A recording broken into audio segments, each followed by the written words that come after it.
नमस्कार मित्रों, the nationalist view के इस ताजा अंक में आपका स्वागत है। हमारे साथ हैं हमारे खास मेहमान वरिष्ठ अधिवक्ता श्री राजेश गोपना जी। राजेश जी, आपका बहुत बहुत स्वागत है। नमस्कार। थैंक यू वेरी धन्यवाद, मच। आपने अपने बहुमूल्य कार्यक्रम में से समय निकाला हमारे लिए।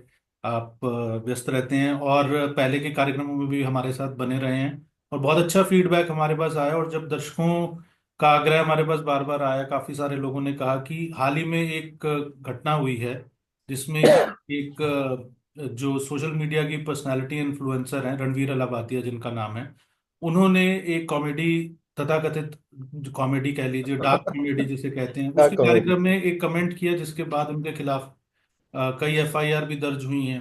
और ये माना जा रहा है कि उन्होंने काफी अश्लील कमेंट किया था, जिसे आप अंग्रेजी में ऑब्सनिटी भी कहते हैं कि। यस। और तो आज हम भारत में कानूनी संदर्भों के अंदर और सामाजिक संदर्भों के अंदर ऑब्सनिटी को लेकर, यानी अश्लीलता को लेकर क्या प्रावधान है, एक व्यापक चर्चा करेंगे जो है। और क्योंकि ओटीटी के ऊपर भी हमने देखा है कि काफी सारी ऐसी वेब सीरीज आ रही हैं जिसे लेकर समय समय पर आपत्तियां जाहिर की जाती रही हैं। ओटीटी को रेगुलेट करने के लिए अभी हमारे यहाँ पर कोई कानून नहीं है, लेकिन क्या किसी और कानून के अंतर्गत, क्या ऑब्सनिटी के कानूनों के अंतर्गत कोई कदम उठाया जा सकता है? तो इन सारे विषयों में चर्चा करेंगे। और राजेश जी का मैं एक संक्षिप्त परिचय आपको दे देता हूँ। राजेश जी 3 दशक से भी अधिक समय से अधिवक्ता हैं और अभी फिलहाल वो भारत सरकार में प्रधानमंत्री कार्यालय और कई प्रमुख मंत्रालयों को रिप्रेजेंट करते हैं गवर्नमेंट काउंसिल के तौर पर दिल्ली हाई कोर्ट में। और इसके अलावा जो है इन सब विषयों के ऊपर उनकी एक जो है एक्सपर्टाइज है। इन विषयों पर हम उनसे चर्चा कर रहे हैं। तो राजेश जी, मेरा पहला प्रश्न ये है कि ऑब्सनिटी यानी अश्लीलता को लेकर चर्चा हो रही है। भारतीय संदर्भों में भारत के सामाजिक संदर्भ क्या है, या सामाजिक संदर्भों में अगर इसे देखा जाए तो हम अश्लीलता को कैसे डिफाइन कर सकते हैं, और क्या कानूनी प्रावधानों के अंतर्गत क्या अश्लीलता डिफाइंड है, क्या अश्लीलता परिभाषित है? और क्योंकि ये मसला जो है वो सिर्फ रणवीर अलाहाबादिया तक सीमित नहीं है, ये एक बहुत ही, अब मुझे लगता है कि इसे लेकर एक व्यापक चर्चा पिछले कुछ समय से चल रही थी, बट और एक ठोस चर्चा होनी चाहिए। सिर्फ आरोप प्रत्यारोपों का दौर नहीं होना चाहिए। तो आगे रोड मैप क्या हो सकता है इसको लेकर? क्या कानूनी प्रावधानों में कुछ बदलाव की जरूरत है? ये सब बातें आज की चर्चा से उभर कर हमारे सामने आएंगी। तो राजेश जी, भारत के सामाजिक संदर्भ और भारत के जो कानूनी पहलू हैं, इसको लेकर आप एक थोड़ा सा खुलासा करें। जी, बिल्कुल। शुक्रिया अरुण जी, आपने मुझे मौका दिया। देखिए, एक तो कानून हमारा था पहले, इंडियन पेनल कोड जो था, भारतीय दंड संहिता 1860 में बना था और अंग्रेजों ने बनाया था। और उन्होंने जब अंग्रेजों ने बनाया था तो वो तो एकदम जो क्रिश्चियन मॉरलिटी थी उसके आधार पे ही वो सारे कानून बने थे। जैसे कि उसमें जो कुछ क्रिश्चियनिटी में अच्छा या बुरा माना जाता था वो आईपीसी में आ गया। वो बिल्कुल भारतीय जो हमारे संदर्भ थे या भारतीय विचार थे उनसे हर जगह मेल नहीं खाता था, तो उन्होंने भी अपना ऑब्सैनिटी का एक सेक्शन बनाया, 291 बोलते थे इंडियन पेनल कोड के अंदर।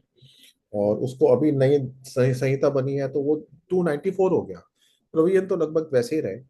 और लेकिन ये कहना कि भाई अंग्रेजों ने 1860 में कानून बनाया तो ऑब्सैनिटी डिफाइन हुई, ऐसा तो ठीक नहीं हो जाएगा। और ये भी देखना है कि क्या 1860 के कानून से ऑब्सैनिटी डिफाइन हुई, क्या ऐसी कोई डेफिनेशन उसकी हो सकती है जो शाश्वत हो जाए और हमेशा रहे।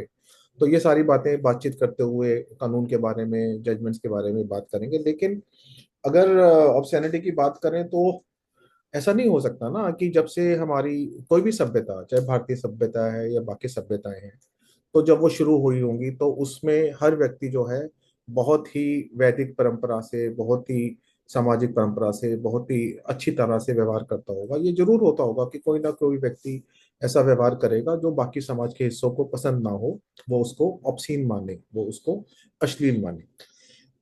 तो अब हमारी सभ्यता पुरानी है। मैं अभी तक अगर मॉडर्न उससे युग से करें तो हड़प्पा सिविलाइजेशन में सील्स मिलती हैं, उसके अंदर भी जो हमारी पशुपति सील्स, सील नंबर 420 आती है, ये उसमें भी एक योगिक क्रिया में एक बैठे हुए हैं वह सज्जन। वो आमतौर पर लोग उसको पशुपति या शिव बोलते हैं। बाकी और भी सील्स मिलती हैं वहां पर हड़प्पा सिविलाइजेशन के अंदर। उनमें से किसी सील्स के अंदर हमें ऐसा नहीं लगता, मतलब बिल्कुल ध्यान से भी देखो तो लगता नहीं है कि इसमें से कोई भी सील है वो अश्लीलता की श्रेणी में आती है। वो बहुत ही अच्छी तरह से वेल ड्रेस्ड हैं, बहुत अच्छी तरह से बैठे हुए हैं, बहुत अच्छी तरह से दिखाई दे रहे हैं। आसपास के अगर पशु भी हैं तो पशु भी ऐसा लगता है कि आप एक प्रकृति के साथ में हैं। उससे आगे चलते हैं तो हमारा एक वैदिक काल आता है, जो वैदिक परंपरा बोलते हैं। हम तो आर्य समाजी लोग हैं, तो हम वेदों को ही मानते हैं। तो वैदिक परंपरा के अंदर भी बहुत ही जो व्यवहार है वो बहुत ही संयत चाहिए था। उसके अंदर किसी भी प्रकार की जो अश्लीलता या सेक्स के प्रति ऐसा कुछ उद्भाव ज्यादा दिखाई दे, ऐसा होता नहीं था। और हर जगह पे मर्यादा, जिसे शब्द आती है कि मर्यादा, लज्जा, ऐसे शब्दों के साथ है। तो पूरा वैदिक जो साहित्य है उसके अंदर लगातार इन चीजों का ध्यान रखा गया कि हम अपनी जो मतलब सेक्सुअल डिजायर्स हैं उसको उसको संभाल के रखें। हालांकि हमारे जो हमारे चार संस्कार हैं उसके अंदर पुरुषार्थ जो है वो धर्म अर्थ काम मोक्ष, तो काम एक पुरुषार्थ है। लेकिन उसके अंदर भी ऐसा बोला गया कि इसको पुरुषार्थ तो है लेकिन इसको बहुत ही संयत रखना है, कहीं भी इसमें अश्लीलता ऐसा नहीं आना चाहिए। वो हमारे पूरे वैदिक काल के अंदर भी पूरा वो संयमित है पूरा का पूरा। और उसके अलावा अगर हम करें तो जैसे एक कंसेप्ट है इंडियन स्क्रिप्चर्स के अंदर, वो बार बार आता है, वो रामायण में भी महाभारत में भी आता है, वो लज्जा आता है, लज्जा का कारण। तो जैसे सीता जी हैं तो सीता जी अपनी बहुत ही मर्यादित अपने व्यवहार के कारण से जाने जाती हैं। तो इनके अंदर भी आता है कि कैसे हो व्यवहार, तो सीता जी जैसा हो, तो व्यवहार संयमित होगा, व्यवहार बहुत ही नैतिक होगा, उसमें कहीं भी कोई अश्लीलता नहीं होगी, उसमें कुछ भी नहीं होगी, ऐसे करके है। और उसके अलावा भी हमारा जो हमारा भारतीय वो है उसके अंदर कामसूत्र करके वात्सायन का आता है, जो कि काम के ऊपर ही सारे चीजें को करता है। लेकिन कामसूत्र जिन लोगों ने पढ़ा है और वो सब जानते हैं कि उसमें काम के बारे में, सेक्सुअलिटी के बारे में बात तो होती है, पर वो भी इतने संयमित रूप से होती है कि जिसमें आपके आपके वो आपके दिमाग को उद्वेलित नहीं करता। जब आप कामसूत्र पढ़ते हो तो आपका दिमाग उद्वेलित नहीं होता है। There is a finesse and sophistication in that. ये सोफिस्टिकेशन है उसके अंदर, बहुत ही मतलब संयमित है। ऐसे ही हम एक कौन सा मंदिर है, मेरे को नाम ध्यान में नहीं आ रहा, खजुराहो। खजुराहो। खजुराहो को भी आप जाते हो तो वहां पे भी कुछ ऐसी मूर्तियां दिखती हैं जो आपको किसी को लग सकता है कि ये तो कैसी मूर्तियां हैं। पर वहां पे भी जाके हजारों लोग जाते हैं रोज देखने के लिए, किसी के दिमाग उद्वेलित नहीं होते हैं। तो इस प्रकार के एक अपना बुद्ध धर्म के अंदर भी, जैन धर्म के अंदर भी पूरा व्यवहार बहुत संयमित है पूरा का पूरा। इस्लाम इस्लाम के अंदर भी अगर महिलाएं हैं तो वो उसको कवर करके रखते हैं अपने आप को कि भाई कहीं ऐसा ना हो कि सेक्सुअलिटी से किसी को उद्वेलित हो जाए। तो ये पूरा है, तो एक पूरा ये पूरा जो क्षेत्र है हिंदुस्तान के आसपास का भी, यहाँ पे जो है जो ये कंसेप्ट है अश्लीलता का या ऑब्ससेनिटी का, वो बहुत ही वो काम के साथ जुड़ा तो हुआ है, सेक्सुअलिटी के साथ जुड़ा हुआ है, लेकिन वो अश्लील नहीं है, वो शीलता के साथ है, लज्जा के साथ है, मर्यादा के साथ है। तो इस तरह का पूरा हमारा एक ऐतिहासिक सांस्कृतिक परंपरा है। और मैंने बताया आपको नाट्य शास्त्र भी हमारा आता है, नाट्य शास्त्र में तो मुद्राएं आती हैं। तो पूरा नाट्य शास्त्र, अभी हम कालिदास के नाटक देखते हैं, ये सब देखते हैं, तो कहीं भी ऐसा नहीं आता कि कुछ आपको लगे कि ये क्या है, ये क्यों, मतलब 200 1000 2000 साल पुराना भी साहित्य है, वो भी इतना संयमित है कि आप उसके बारे में कुछ भी ऐसा नहीं कहते कि ये क्या क्या बोल रहे हैं, ये क्या बकवास कर रहे हैं, ऐसा कोई नहीं होता। तो ऐसी महान परंपरा के साथ हम हैं। और अंग्रेज आते हैं तो अंग्रेज अपना कानून लाते हैं, और 1960 में ये कानून आता है जिसकी उस वक्त सेक्शन था 291। अभी हमारा संहिता बनी है भारतीय संहिता, आचार संहिता, तो भारतीय न्याय उसका संहिता। न्याय संहिता, सॉरी। जी। तो उसका सेक्शन 294 हो गया, 291 का 294 हो गया। वो वो बात करता है ऑब्ससेनिटी के बारे में, वो बोलता है कि सेल ऑफ द ऑब्ससीन बुक्स। तो उसके बारे में मैं थोड़ा सा एक बार हवाला दे देता हूँ कि वो बोलता है कि कोई भी पुस्तक, pamphlet, paper, writing, drawing, painting, representation, figure या ऐसा कोई ऑब्जेक्ट या कोई चीज दिखाई जाए, shall be deemed to be obscene. वो कोई भी चीज ऐसी हो वो डीम टू बी ऑब्सीन होगी अगर उससे जो है कामुकता पैदा हो, और जो एक दिमाग है, जो प्यूरेंट वो है, इंटरेस्ट है, उसको वो कामुकता को पैदा करे तो उसको हम ऑब्सीन मानेंगे। तो ऑब्सैनिटी की डेफिनेशन तो दी नहीं, बोला कि ऐसी कुछ चीजें जो डीम करेंगे, अगर अगर किसी चीज को देख के कामुकता पैदा होती है तो वो ऑब्सीन, अश्लील मानी जाएगी। अश्लील मानी जाएगी तो उस पर दंड होगा। तो कहीं किताबों में होगा, पिक्चरों में होगा, फोटोग्राफ में होगा, या उसकी किताबों को इंपोर्ट किया जाएगा, एक्सपोर्ट किया जाएगा। तो पूरा का पूरा उसके ऊपर लगा दिया, इंपोर्ट करने का, एक्सपोर्ट करने का, ये वो दुनिया भर का। लेकिन ये कौन तय करेगा कि किस चीज को देख के आप में कामुकता उत्पन्न हो रही है? क्योंकि ये सामाजिक संदर्भ है, ये लगातार बदलते रहेंगे। जब ये 1960 में जब ये कानून बना था, तो उस वक्त हमारे हिंदुस्तान में हम अपने परिवारों में भी देखते थे कि 1860। 1860, हाँ। जी तो जी। हम परिवारों में भी देखते थे कि जो लड़कियां जो है वो स्कूल कॉलेज में चुन्नियां लेके जाती थी, तो चुन्नी को ना लेके जाना भी अश्लीलता माना जाता था उस समय पे। मैं आई एम टॉकिंग अबाउट 50 60 और even the 70s, with the ये कोर्स सामाजिक संदर्भ था कि अगर। संदर्भ था, एग्जैक्टली जी। तो पहले इतना बुरा मानते थे कि चुन्नी नहीं, पंजाबी बोलते चुन्नी नहीं लेती, मतलब चुन्नी लेके नहीं जा रही है, मतलब तो वो अजय। उसके बाद हमारे देखते देखते ही चंडीगढ़ में और दिल्ली के अंदर जो था वो चुन्नियां दिखनी बंद हो गई। तो जो बहुत ही अश्लील माना जाता था वो एक स्वीकार्यता हो गई। तो ऐसे संदर्भ बदलते रहते हैं इसके लेके। और जैसे मैंने एक अभी उदाहरण दिया, इसके अलावा भी बहुत से उदाहरण जैसे कह सकते हैं हम अपने आसपास के अंदर, जैसे कि खाने पीने व्यवहार में गालियों का प्रयोग करना। और जैसे कुछ समाज होते हैं, हम पंजाबी लोग हैं, हमारे समाज में गालियों की बहुत ही यूज होता है, परिवारों के अंदर यूज होता है। और वो गालियां बिल्कुल माँ माँ का नाम लेके, बहन का नाम लेके दी जाती हैं। ऑब्सीन है, no doubt they are obscene, but they are so prevalent. वो अभी से नहीं है, वो सदियों से हम लोग ऐसा, या बाकी भी समाज, मैं ये नहीं कहता कि किसी समाज में कम होगा, लेकिन कुछ हद तक कुछ चीजों की स्वीकार्यता होती रहती है। लेकिन कानून तो तय करता है कि वो चीजें जो सामाजिक तौर पे स्वीकार्य नहीं है। तो ये 1860 का कानून आ गया। अजय जी, मैं इसमें एक चीज आपसे पूछना चाहता हूँ, एक छोटा सा सवाल है। तो आपने कहा कि कानून तय करता है, तो क्या कोई ऐसे केसेस आप हमारे साथ कोई ऐसे हुए हैं इससे पहले, कोई ऐसे प्रमुख कानून जो मामले जिसमें कि कोर्ट ने तय किया हो कि बिल्कुल। क्या ऑब्सोनिटी है? तो अगर आप कुछ ऐसे एक दो मामलों के बारे में चर्चा कर सकें। मैं चाहता ही था, क्योंकि जब हम कह रहे हैं तो हम एक लीगल अवेयरनेस भी तो खड़ी कर रहे हैं, तो सेक्शन तो मैंने मोटा मोटा बता दिया। तो ये मामला शुरू हो जाता है, एक जो बड़ा केस सुप्रीम कोर्ट में सबसे पहले आता है। एक मैं नाम उससे पहले लेकर लेना चाहूंगा, वो है Hicklin test. HICKLINTEST, Hicklin test. ये इसलिए स्पेलिंग भी बता रहा हूँ ताकि हमारे दर्शकों को नाम ये याद रहे। ये बिल्कुल ब्रिटिश लॉ है, हिकलिन लॉ, हिकलिन टेस्ट जो है। तो पहले भारतीय संदर्भों में हिकलिन टेस्ट लगता था। जैसे कि पहला मुकदमा हुआ Ranjit Udeshi versus state of Maharashtra, 1965 में ये मुकदमा हुआ। आपका तो जन्म भी नहीं हुआ होगा उस वक्त, हाँ।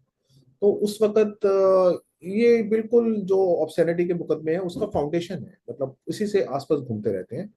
और तो सुप्रीम कोर्ट को बोला गया कि आप डिसाइड करो कि एक किताब जो है उसको कैसे तय करेंगे कि ये कामुकता को बढ़ावा देती है। लेस्पीशियस, लेस्सीवियस जो बोला हुआ है, लेस्सीवियस जो मतलब कामुकता को बढ़ावा देने वाली, वो कैसे मानेंगे? तो सुप्रीम कोर्ट ने तब हिकलिन टेस्ट, जो भी मैंने स्पेलिंग बताई, HICKLIN टेस्ट लगाया। इंग्लिश लॉ है। और उसको बोला कि ये जो ऑब्सैनिटी है अ, उसमें मैं, आप मुझे देख पा रहे हैं? आप मुझे देख जी पा जी रहे जी, हाँ, वो मैंने बस व्यू चेंज किया है थोड़ा सा जो है। हैं? तो जी। हिकलिन टेस्ट के बारे में क्या, तो उन्होंने बोला, इंग्लिश लॉ में बोला कि ऑब्सैनिटी जो है वो देखा जाएगा कि टेंडेंसी जो है वो अ, किसी व्यक्तिगत तौर पर आदमी के दिमाग को कामुकता की तरफ लेके जाएगी, तो उसको ऑब्सीन माना जाएगा। तो उसको बिल्कुल व्यक्ति माना गया कि मुझे लगता है कि ये अश्लील है तो उसको अश्लील माना जाएगा, या किसी पुलिस वाले को लगता है या किसी जज वाले को लगता है तो ये व्यक्तिगत तौर पर रहेगा। ऐसा मोटा मोटा सा उसके बारे में माना गया। अ, और उन लोगों के बारे में माना गया जैसे कि एक 15 16 साल का लड़का है, उसके बारे में अगर ऐसी बात करेंगे तो उसका दिमाग तो भ्रष्ट होगा। तो ये टेस्ट लगाया गया। बाद में उसको, उस टेस्ट को बाद में एक नया मुकदमा आया, Avik Sarkar versus state of west Bengal, 1914 में। उन्होंने बोला कि ये हिकलिन टेस्ट, जिसमें आप बोलते हो कि सामने, ये आपने अवीक सरकार वाला कब का मुकदमा है राजा ये जी? 2014 का अच्छा, मुकदमा, 2014, ठीक ठीक। नया है काफी। तो तब तक ये चल रहा था कि भाई उसके हिसाब से तय करेंगे कि वो जो दिमाग भ्रष्ट हो सकता था क्या वो भ्रष्ट हुआ। तो उसके बाद सुप्रीम कोर्ट ने बोला कि नहीं, ऐसे नहीं हो सकता। मैं थोड़ा आपको इसके अभी सरकार के केस के बारे में थोड़ा सा बता दूं, वो बहुत अच्छा रहेगा, क्योंकि इसमें एक नया टेस्ट आया जिसको बोलते हैं कम्युनिटी स्टैंडर्ड टेस्ट। सामाजिक संदर्भों का एक वो लिया है, उसको हिंदी तो में पहले हिकलिन टेस्ट था, अब आ हाँ, गया एक नया टेस्ट जो भारतीय कम्युनिटी संदर्भ। Standard test. पहले हिकलिन था, क्या भ्रष्ट होने वाले दिमागों को वो छोटे ऐसे दिमाग जो कि उनको दिमागों को वो कामुकता की तरफ प्रेरित करेगा या भ्रष्ट करेगा। दूसरा जब नया टेस्ट आया तो कम्युनिटी स्टैंडर्ड टेस्ट आया, जिसमें उन्होंने एक पैराग्राफ था एक किताब के अंदर, मैगजीन में, तो उन्होंने उसको बोला ये ऑप्शन है। तो कोर्ट ने बोला भी हम कैसे तय कर सकते हैं कि एक व्यक्ति को होगा, जब तक सामाजिक तौर पर ये तय नहीं होगा कि ये चीज ऑप्शन है। और सामाजिक तौर बदलते रहते हैं, जैसे मैंने अभी चुन्नी को लेके बताया कि वो बदलता है। तो ऐसे ही ये मुकदमा हुआ। एक और मुकदमे का हवाला देना चाहूंगा जिसके अंदर एक मैगजीन में एक तस्वीर छपी थी, जिसमें एक बहुत बड़े टेनिस प्लेयर थे, उसके साथ एक महिला थी जो ब्लैक थी, और वो अर्धनग्न व्यवस्था में थी। तो उसको मैगजीन को ऑब्सीन माना गया। तो कोर्ट में वो जो मुकदमा गया तो उन्होंने बोला कि ये बात ठीक है कि अगर इस महिला को हम अलग से देखेंगे जो कि अर्धनग्न व्यवस्था में है, तो इसकी तस्वीर छापना अश्लीलता की श्रेणी में आएगा। लेकिन उसके साथ एक टेनिस का प्लेयर लगा हुआ है, खड़ा हुआ है, और जो मैसेज वो ये है कि हम रेशियल डिस्क्रिमिनेशन के खिलाफ हैं, हम रंग भेद के खिलाफ हैं, और इसके लिए टेनिस वाला जो है उसकी तरफ देख रहेगा। तो उन्होंने बोला पूरा अगर मैसेज देखेंगे तो कामुकता को बढ़ावा नहीं देता, ये तो एक बड़े लक्ष्यों की तरफ बढ़ावा देता है, जिसमें कहा जाता है कि रेसिज्म को खत्म कर रहे हैं, कलर्स को खत्म कर रहे हैं, एक बढ़ावा दे रहे हैं। तो बोला अगर पहली नजर में लग भी सकता है, लेकिन सामाजिक संदर्भ पूरा समझेंगे, जिसको मैंने अभी बोला कम्युनिटी स्टैंडर्ड टेस्ट, और विचार को समझेंगे, तो पूरी की पूरी उसको एक एक नजर से नहीं देखना पड़ेगा, पूरा संदर्भ देखना पड़ेगा जो इसके बारे में टेस्ट करेंगे। तो उन्होंने इस तरह की जजमेंट देके एक नया वो दिया, from Hicklin test to community standard test. फिर एक और मुकदमा आया जिसमें कि समारीश बोस वर्सेस अमल मित्रा, 1985 में ये मुकदमा आता है। इसमें एक नॉवल है प्रजापति के नाम से, उसमें बोला गया कि इसमें कुछ चीजें ऑब्सीन है, इसको बंद कर दिया जाए। पर सुप्रीम कोर्ट ने बोला कि हम इसमें नहीं कर सकते, कि किताब जो है वो इसकी आर्टिस्टिक वैल्यू, एक नया शब्द आता है कि emphasizing looking at the artistic value and overall message rather than cherry picking potential obscene content। तो बिल्कुल मैंने आपको जो सुप्रीम कोर्ट के निर्णय में शब्द आए उनका प्रयोग कर रहा हूँ, कि उन्होंने बोला looking at the artistic value, कुछ भी चीज जो शायद पहली नजर में लग सकता है कि वो अश्लील है, लेकिन उसकी एक आर्टिस्टिक वैल्यू भी हो सकती है, और overall message rather than cherry picking potentially obscene content, क्योंकि आपको लगता है। तो ये भी आया। एक बॉबी आर्ट इंटरनेशनल करके मुकदमा आया ओम प्रकाश ओम 1996 में। इसमें जो पिक्चर थी, आपको याद होगा, बैंडिट क्वीन करके पिक्चर आई थी, उसके अंदर बहुत गालियां दी जाती है, बहुत ही गालियां देती है वो जो उसकी सीमा सीमा प्रमार करके नाम था। सीमा बिस्वास, सीमा जिन्होंने बिस्वास। फूलन देवी का किरदार हाँ निभाया जी, था। एनएसडी की कलाकार थी, हमने उनके जी, नाटक देखे हैं। शेखर तो कपूर ने वो फिल्म शेखर डायरेक्ट कपूर की थी। एग्जैक्टली बहुत ही कमाल का वो था, एक जातिगत व्यवस्था के ऊपर चोट पहुंचाने वाली वो नॉवल था। बहुत गालियां थी उसके अंदर, बहुत ही गालियां थी। तो उस पिक्चर को बैन करने के लिए भी लोग सुप्रीम कोर्ट में गए, उन्होंने बोला बहुत गालियां हैं, इस पिक्चर को बैन करना चाहिए। तो उन्होंने बोला कि इस उन्होंने बोला कि ये ऑब्सैनिटी और with in its broader social and artistic context. तो आप वो एक पिक्चर है जिसमें वो डाकू हैं, वो एक खास चंबल के इलाके में रहते हैं, वो एक खास सामाजिक परिवेश में है। तो उनकी भाषा जो है वो एक शहर में रहने वाले, एक किसी कॉन्वेंट स्कूल में पढ़ने वाले और किसी ऐसे व्यक्ति के साथ नहीं मिल सकती, वो भाषा में फर्क रहेगा। तो सुप्रीम कोर्ट ने उसको भी मना किया। और उसके बाद एक और मुकदमा हुआ Ajay Goswami versus union of India करके। इसमें भी फोटोग्राफ करके था कि भाई इसको जो है वो किया जाए फॉर एडल्ट्स ओनली। तो सुप्रीम कोर्ट ने उसको भी बोला कि नहीं, हम इसमें कुछ कोई ऐसा बैन नहीं लगा सकते कि ये एडल्ट पिक्चर होगी या ऐसा किया जाएगा। तो ऐसे करके सुप्रीम कोर्ट भी जो है वो अपने आप को बहुत परिष्कृत कर रही है इस मामले के अंदर, और लगातार सोच रही है कि नहीं, पहले हिटलिन टेस्ट था, तो फिर उसके बाद सामाजिक परिप्रेक्ष्य का टेस्ट आया, और सामाजिक परिप्रेक्ष्य लगातार बदल रहे हैं, उसके बारे में भी सुप्रीम कोर्ट वो है। और सुप्रीम कोर्ट कभी भी चाहती नहीं, एक बैलेंसिंग एक्ट करती है कह रहे कि नहीं, पिक्चर में गाली है तो हम बैन नहीं करेंगे, पिक्चर में कुछ अश्लीलता दिखाई दे रही है तो हम बैन नहीं करेंगे, किसी किताब में कुछ लिया लिखा जा रहा है तो हम बैन नहीं करेंगे। हम चाहेंगे कि क्या ये क्रिएटिविटी और आर्टिस्टिक एक्सप्रेशन के दायरे में आता है, अगर दायरे में आता है तो बैन नहीं करेंगे। सुप्रीम कोर्ट बार बार चाहती है कि हम बैन नहीं करेंगे, हम रोक नहीं लगाएंगे। और इस तरह से एक मतलब मैं कानून और भारतीय संदर्भों में जैसा जैसा इसके बारे में और बदलती हुई परिवेश है, मतलब क्योंकि परिभाषित नहीं है। वो हमेशा कहती है कि भाई आपके माइंड को आपके एक एक अपरिपक्व जो दिमाग है उसको कामुकता की तरफ खींचे नहीं। मैं राजेश जी इसमें एक चीज और जोड़ना चाहता हूँ, और आप इस पे बताएं, क्योंकि हम अभी पुस्तकों और उसके संदर्भ में बात कर रहे हैं, लेकिन इंफॉर्मेशन टेक्नोलॉजी एक्ट जी जो जी। 2000 है, उस हाँ, यानी सूचना प्रौद्योगिकी अधिनियम 2000, वर्ष 2000, सेक्शन सिक्सटी उसका भी एक सेवन सेक्शन है जो सिक्सटी ये, सेवन क्योंकि हाँ ये अब इंटरनेट, ये जो रणबीर अलाहाबादी वाला मामला हुआ है, हाँ ओटीटी वाला भी मामला हो रहा है, ये इंटरनेट के माध्यम से जी जी। इलेक्ट्रॉनिक तरीके से ट्रांसमिट हो रही है। तो थोड़ा सा आप सेक्शन 67 के बारे में भी एक इंफॉर्मेशन टेक्नोलॉजी एक्ट है, 2000 में आया, नया एक्ट है। और ये आईटी इंफॉर्मेशन, क्योंकि सारी दुनिया बदलनी शुरू हो गई 2000 के आसपास ही इंटरनेट वगैरह चालू हुआ था, पहले भारत में उसके बारे में कोई कानून ज्यादा थे नहीं। उसकी धारा है सेक्शन 67।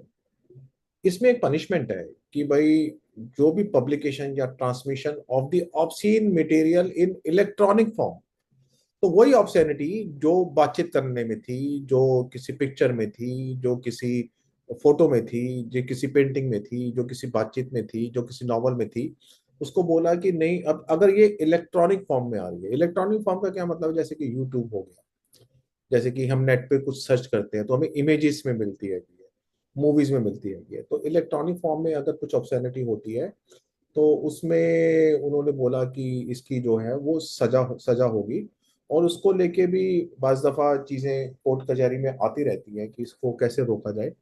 और वो भी 5 लाख तक का, जहां तक मेरी जानकारी, 5 लाख तक का जुर्माना और जुर्माना तीन है साल की उसमें। सजा जो हाँ है। जी, बिल्कुल सजा और जुर्माने का प्रावधान है उसमें। अच्छा, ये एक और दिलचस्प बात है इसमें राजेश जी, कि जो भारतीय न्याय संहिता का हाँ जो अब जो सेक्शन हाँ 294 है, जिसके यस अंदर ये डिफाइंड है, मेरे हाँ को जहां तक मैं पढ़ रहा था कि उसमें इससे कम है, शायद पहले पहला ऑफेंस होने पे जो है वो कुछ 6 महीने की या कुछ ऐसा करके जो है। हाँ। अ, मैं अभी उसको देख ही लेते हैं, हम इसको जी। Read so take part in circulation उसको। यस। जो भी ये सजा करेगा तो he shall be punished on the first conviction with imprisonment of either description, that the term which may extend to 2 years, or with fine which may extend to 5,000 rupees, and in the event of the second and subsequent conviction with imprisonment of either description for a term which may extend to 5 years, and also with fine which may extend to 10,000 rupees, so तो ये that थोड़ा आप दर्शकों को हिंदी में जो है हाँ। और सॉरी सॉरी, जी। इसमें वही आता है कि अगर आप इसके बारे में कोई भी अपराध करते हैं, तो अगर आप पहली बार कोई अपराध करेंगे तो आपकी सजा जो है वो 2 साल तक की हो सकती है, विच में एक्सटेंड टू 2 इयर्स। ये मतलब कम ज्यादा नहीं है, इसके बीच में कुछ भी हो सकता है। और जुर्माना लगेगा 500 रुपए का, 5,000 रुपीज, 5,000 रुपए का। और अगर आप दूसरी बार ऐसा ही अपराध करते हैं तो आपकी जो कैद है वो 5 साल की हो जाएगी और आपका जुर्माना 10,000 रुपए तक का हो जाएगा। तो तो आईटी एक्ट ऐसे, ज्यादा सख्त है। हाँ उस हिसाब से, क्योंकि काफी कानूनों में ये थोड़ा वो हो जाएगा, क्योंकि आ, हिंदुस्तान में अगर आप मुकदमा दर्ज कर देते हैं और तो उसका फैसला तो भगवान जाने कब होता है, क्योंकि हम इसके बाद करेंगे तो एक दूसरे उसमें आएंगे कि फैसलों में समय लगता है। तो अब जो नए कानून आ रहे हैं सारे के सारे, जैसे कि हमने इंफॉर्मेशन टेक्नोलॉजी के बारे में भी बात की थी, सॉरी डाटा प्रोटेक्शन में भी बात की थी, तो उसमें तो बोला जुर्माना होगा 250 करोड़ रुपए तक। जुर्माना करने के लिए कुछ सिद्ध करने की बात नहीं है ना, कोर्टों में गवाहियां नहीं है, कुछ नहीं है, ये नहीं होता है। तो वो एक नए जो भी लॉ आ रहे हैं उसके अंदर कोशिश की जा रही है कि कैद के लिए बातें ना की जाए, जुर्मानों की बातें की जाए, ताकि वो एक रिगरस जो क्रिमिनल वो है, वो एक प्रोग्रेसिव लॉज हैं मैं नए नए। राजेश जी एक ना छोटा सा टेक्निकल सवाल पूछना चाहता हूँ, कि जैसे मान लीजिए दो कानून होते हैं, हाँ जैसे अब ये भारतीय न्याय संहिता का एक अश्लीलता को लेकर कानून है, हाँ जी। और एक आईटी एक्ट में भी जो है वो अश्लीलता को लेकर जो है एक प्रावधान है, दोनों के बीच में डिफरेंस है, मान लीजिए। अब अगर इलेक्ट्रॉनिक्स। मान लीजिए कभी कोई ऐसे दो कानून है जिनमें की सजा को लेकर प्रावधानों में डिफरेंस है, हम्म और तो जब कोर्ट जनरली तय करता है, तो क्या क्राइटेरिया होता है कि मतलब ठीक है, कोर्ट का एक प्रेरोगेटिव होता है उसको करने का, एक दायरा उसको मिलता है कि भाई कानून के तहत। पर क्या कोई ऐसी टेक्निकली मतलब कोई ऐसा कोई चीज मैंडेटरी है कि जो ज्यादा वाला यहाँ पे सजा है उस वाले कानून के अनुरूप जो है वो कोर्ट तय करेगा, या जहाँ पे कम है उसके अनुरूप तय करेगा, या सवाल तो ये कोर्ट के ऊपर है कि कोर्ट। सवाल तो ये है कि किस धारा में वो मतलब आरोप लगाया जा रहा है। क्योंकि जब जो हमारा पुराना कानून है वो तो इलेक्ट्रॉनिक्स में आता ही नहीं ना। उसके अंदर तो परिभाषा तो book, pamphlet, paper, writing, drawing, painting, representation और फिगर। अब ये सारी चीजें जो है अगर ऑनलाइन हो जाती है, ठीक है, ऊपर चली जाती हैं, तो इंफॉर्मेशन टेक्नोलॉजी एक्ट लागू हो जाता है। तो अब जब वहां पहुंच जाएगा तो उसकी सजा उसके हिसाब से है, ऑनलाइन जाकर। यहाँ यहाँ रहेगा तो इसकी सजा वो है। तो उसमें जो प्री कंडीशन जो है उसका वो है, ट्रांसमिशन होना चाहिए obscene material in electronic form. If it is not in electronic form, the provision would be Indian penal code और भारतीय दंड संहिता जो है वही रहेगा। अगर वो इलेक्ट्रॉनिक फॉर्म में चला गया तो तो अगर उसको, इलेक्ट्रॉनिक फॉर्म में है, मतलब मूलतः अगर इंटरनेट पे है, अभी तो मोटा हाँ मोटा इंटरनेट तो, अभी तो इंटरनेट पे इंटरनेट सब पे है, तो कुछ है। आईटी एक्ट 2000 की जी धारा जो है वो हाँ, 67 जो सिक्सटी है वो सेवन लगेगी, 67 लगेगी। है ना, जो ये था हाँ। उसके तहत मुकदमा दर्ज होगा, मामला दर्ज होगा। और अगर मान लीजिए वो इंटरनेट पे नहीं है, बुक फॉर्म में, और तो फिर जो है वो भारतीय न्याय संहिता की धारा दो सौ हाँ जी, चौरानवे जी हाँ जो है उसके तहत होगा। उस तरह से रहेगा। वो दोनों में ओवरलैपिंग नहीं है। हालांकि definition of obscenity remains the same. जो अभी उसके अंदर भी, चाहे इलेक्ट्रॉनिक्स फॉर्म में भी, इंफॉर्मेशन टेक्नोलॉजी एक्ट में भी ऑब्सैनिटी के बारे में बात करेंगे कैसे होती है। तो उसको भी ढूंढने का, वो भी हैकलिन टेस्ट से लेके जो सामाजिक टेस्ट हैं, वो दोनों टेस्ट की बात ही होगी, सामाजिक संदर्भों की बात होगी। ये नहीं होगा कि आप कुछ और तय कर दें। तो ऑब्सैनिटी की डेफिनेशन को तय करने का, उसको लागू करने का, उस पर सजा देने का प्रावधान तो लगभग सेम ही रहेंगे, क्योंकि आईटी एक्ट तो नया आया है। और उससे पहले तो हजारों जजमेंट ऐसे हो गए, कोई किस्से हो गए इसके मामले में। तो वो उस हिसाब से ही वो तय होगा, ऐसा मेरा मानना है। राजेश जी, एक मेरा जो है वो प्रश्न और ये है, और उसके बाद हम लोग चर्चा को रैप अप करेंगे। और मतलब अगर आप कुछ किसी और वो चीज हमसे छूटी हो तो आप उसके ऊपर जरूर ऐड करिएगा इस प्रश्न के उत्तर के साथ ही, कि ओटीटी हम देख रहे हैं जी जो है ओवर द टॉप जिसे कहते हैं। हाँ बहुत सारे नेटफ्लिक्स है, amazon प्राइम है, और बहुत कुख्यात भी हैं कई उसमें से जो है जिनको लेके बड़े हुए, खासकर जैसे ऑल्ट बालाजी है। अब दो तरीके की चीजें इन सब लोगों पे हो रही हैं। एक तो जो नग्नता है जो है हाँ वो, दूसरा जो है वो गाली गलौच जो है बहुत ज्यादा, ठीक है। ज्यादा। तो ये दोनों चीजों को लेके अभी भारत में कोई क्या कानूनी, क्या यही, अगर किसी को कोई दिक्कत है या कुछ ऐसा वो है तो यही प्रावधान लगेंगे? क्या ओटीटी को लेकर जो है कोई कानूनी दायरा हमारे पास है, और विशिष्ट रूप से ओटीटी को लेके? और नहीं है तो आपका अपना एक बतौर विशेषज्ञ क्या विचार है कि, क्योंकि ये फिर एक डिबेट शुरू हो जाती है कि आप कैसे कितना रेगुलेट करेंगे अभिव्यक्ति की स्वतंत्रता और ये सारी बातें, लेकिन ओटीटी को लेकर, क्योंकि रेगुलेट करने को लेकर एक बड़ी बहस चल रही है। और खासकर मुझे लगता है कि जो रणवीर लालबादिया वाला मामला हुआ है उसको लेकर जो है वो, क्योंकि एक और मैं बात बताऊं कि बहुत सारे जो ये so called stand up comedians हैं जो डार्क कॉमेडी के नाम पर, मैं कोई वैल्यू जजमेंट नहीं करूंगा, लेकिन बहुत सी ऐसी चीजें कर रहे हैं जो कि सामाजिक जिसको बोलते हैं संदर्भों में बड़ी वाहियात सी भी लगती हैं कई बार जो है सामान्य लोगों को भी, हमें भी लगती हैं। तो ये ओटीटी प्लेटफॉर्म्स पे अब इनको बहुत बड़ा स्पेस मिल रहा है। तो ये जो है ये ओटीटी के नए उभरते हुए स्टार्स हैं जो है। तो और ओटीटीज में भी मैं एक चीज ये देख रहा हूँ, क्योंकि मैं मीडिया के क्षेत्र से हूँ, और मैंने, हमारे एक मित्र हैं अनंत विजय, उन्होंने ओवर द टॉप ओटीटी का माया जाल एक बड़ी अच्छी पुस्तक लिखी है, दैनिक जागरण में एसोसिएट एडिटर हैं। और अभी उनकी इस पुस्तक को कलिंगा लिटरेरी अवार्ड भी मिला है उड़ीसा में। तो उनको एक कार्यक्रम के माध्यम से बधाई भी दे देता हूँ अनंत जी को। तो उनसे भी मेरी एक लंबी चर्चा इस विषय पे हुई थी। तो ये ओटीटी का जो रेगुलेशन है जो है, इसको लेकर वर्तमान कानूनी स्थिति क्या है? आप बतौर एक नागरिक, बतौर एक विशेषज्ञ, और बतौर एक सामाजिक कार्यकर्ता भी हैं आप जो है, तो आप कैसे देखते हैं इस चीज देखिए, मैं एक सामाजिक कार्यकर्ता होने के अलावा मैं मानवाधिकार का भी कार्यकर्ता हूँ, तो जी इसलिए जी, मैंने उसी संदर्भों में एक। हाँ। जी और उसमें देखिए क्या है कि ये बहुत ही एक बहुत ही डेलिकेट डिबेट है कि आपकी जो अभिव्यक्ति की स्वतंत्रता है वो कब समाप्त होती है और सरकारी नियंत्रण कब चालू होता है, या अभिव्यक्ति की स्वतंत्रता कब तक जानी चाहिए और सरकारी नियंत्रण कहाँ से उसको पकड़े। तो ये डिबेट जो है वो लगातार बदलती हुई डिबेट है, मतलब क्योंकि संदर्भ बदलते रहते हैं, मतलब अभिव्यक्ति की स्वतंत्रता की सीमाएं भी तो बदलती रहती हैं। जो अभिव्यक्ति की स्वतंत्रताएं यूरोपियन कंट्रीज के अंदर सन 1920 में 25 में मैं आपको चर्चा कर रहा था, जब वहाँ ब्लास्फेमी लॉ हटाया गया, तो उस वक्त जिस प्रकार के प्रचार हो रहे थे वो आप कह सकते हो आज के भी भारतीय संदर्भों में आप बोलोगे वो ऑब्सीन थे। पर वहां के लोगों ने बोला कि नहीं ये हमारी अभिव्यक्ति की स्वतंत्रता है, और वहां से obscenity law I think somewhere in 1970, और not obscenity law, blasphemy law England का, वो 71 के 70 उसके आसपास चला गया। तो उसके बाद से भी लगातार ये बहस चलती है, चलती रहेगी, क्योंकि अभिव्यक्ति की स्वतंत्रता जो है वो बहुत मतलब अग्रेसिव है, बेशरम है। वो अपनी सीमाओं को हर दिन हर क्षण आगे बढ़ाती है।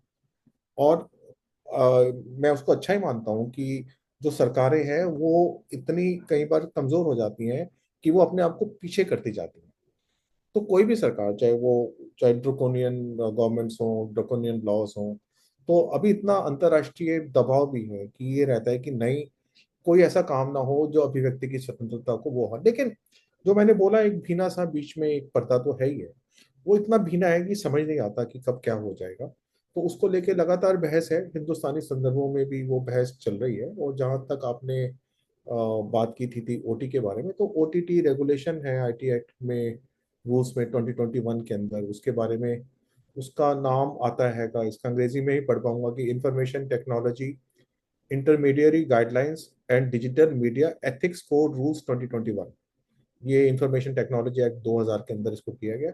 और इसके अंदर भी क्या किया गया है, उन्होंने सबसे पहले ये नहीं बोला कि भाई ये हमने आपको गाइडलाइंस दे दी है, इसमें इन शब्दों का प्रयोग नहीं होना चाहिए, इन प्रतिक्रिया का प्रयोग नहीं होना चाहिए, इस प्रकार के शारीरिक एक्ट नहीं होने चाहिए। उन्होंने बोला, पहला है ए वाले में बोला, self regulation bye platforms level 1।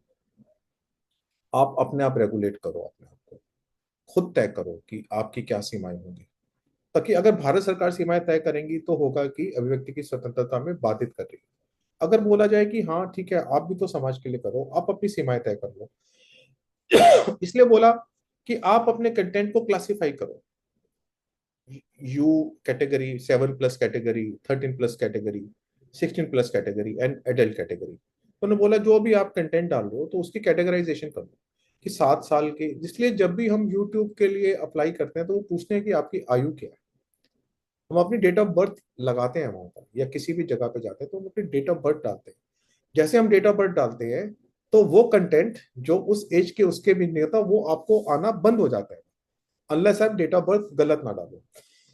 तो उन्होंने बोला कि आप ऐसे करके वो करो, जैसे अभी भी ये अभी अलाहाबादिया वाला जो है कुछ ज्यादा ही उसकी चर्चा हो रही है, इतनी कोई आवश्यकता नहीं थी क्योंकि हमारी इतनी महान परिपक्व सभ्यता है, संस्कृति है, कि उसमें किसी के बकवास करने से कोई उसमें फर्क नहीं पड़ता है। लेकिन जी शायद सोशल मीडिया के जमाने में कुछ चीजें एम्पलीफाई हो जाती हैं। जी हाँ, एम्पलीफाई हो जाती है, लेकिन शायद उसके अंदर भी उन्होंने ना अपने उसका कंटेंट एडल्ट कंटेंट है, no doubt about it, adult content के बहुत से चैनल्स हैं, शायद उन्होंने डाला नहीं हुआ था, ऐसा मुझे किसने बोला है। नहीं, इसमें मैं आपको बता देता हूँ, स्थिति ये थी कि उनका जिस ये इंडिया गॉट लेटेंट शो के अंदर रिकॉर्ड किया गया था, समय रैना इस शो को होस्ट कर हाँ रहे थे।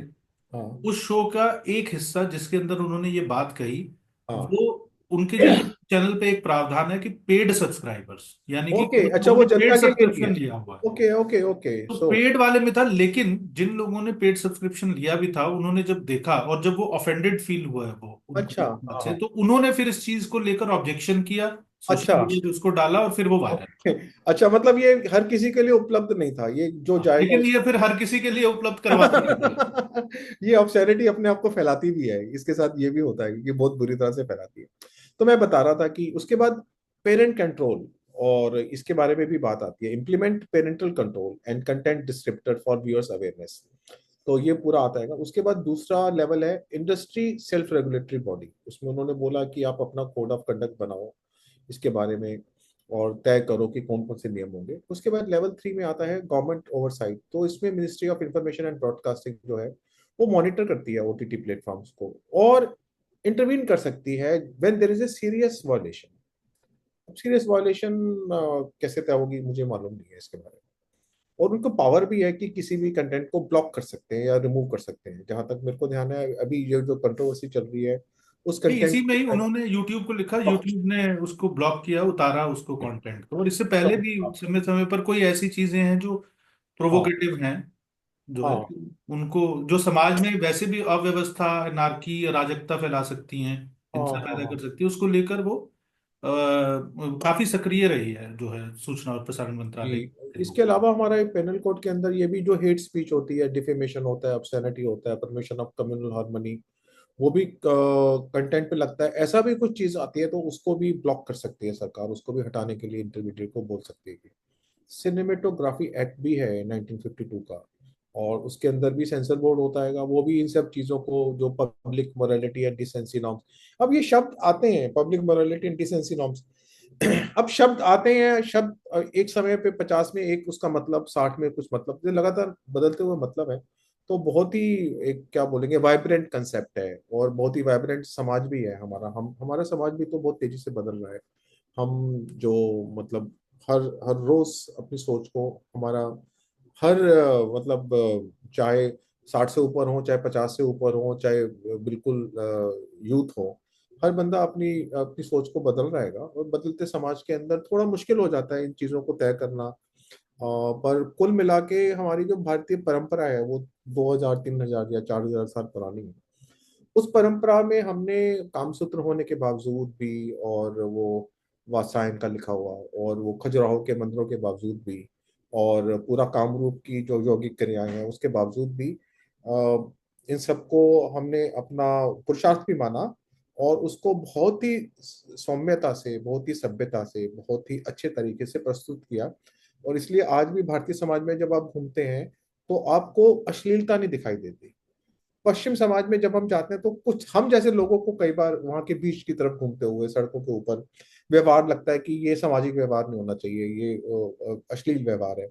तो हमारे संदर्भ अलग अलग है, लेकिन कुल मिला के इस पूरा इलाका मान के चलिए, हमारे वो मतलब अफगानिस्तान से लेके या वहां से चले, और उसके बाद पाकिस्तान, एक ही संस्कृति रही है बरसों तक।